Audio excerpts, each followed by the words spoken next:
Now, a U.S. congressional hearing was repeatedly interrupted by protesters. Secretary of State Antony Blinken and Secretary of Defense Lloyd Austin were testifying to the Senate committee. The protesters denounced the officials for funding Israel's war against Gaza. Blinken was interrupted at least by 3 protesters as the security personnel were dragging the protesters out from the room. They kept chanting the slogans of ceasefire in Gaza, while their associates raised their red-painted hands to quote-unquote symbolize blood.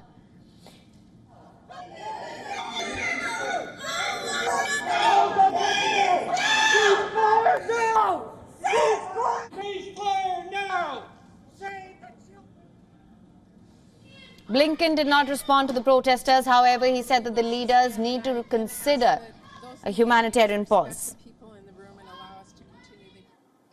I also hear very much the passions expressed in this room and outside this room. All of us are committed to the protection of civilian life. All of us know the suffering that is taking place as we speak. All of us are determined to see it end. But all of us know the imperative of standing up with our allies and partners when their security, when their democracies are threatened. That's what's happening now. We stand resolutely with them, even as we stand resolutely for the protection of innocent civilians. Blinken and Austin were testifying to the Senate Appropriations Committee as Joe Biden's administration has requested $106 billion to fund the U.S. government's plans for Ukraine, Israel and the U.S. border security. Biden has requested over $61 billion for Ukraine, $14.3 billion for Israel, $9 billion for humanitarian relief to both Israel and Gaza, $13.6 billion for U.S. border security, and $4 billion in military assistance and government financing to counter China's growing presence in Asia.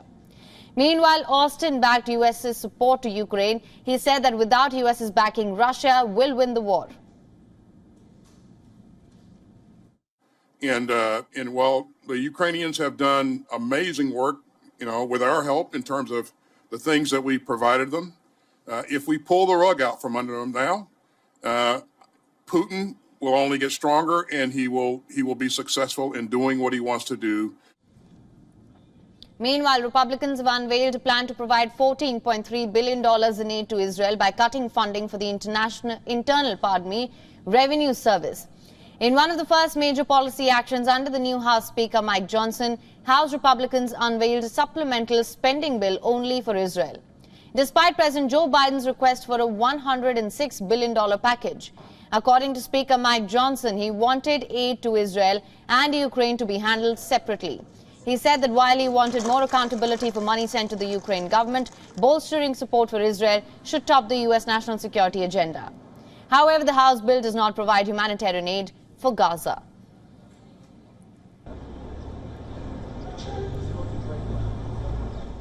WION is now available in your country. Download the app now. Get all the news on the move.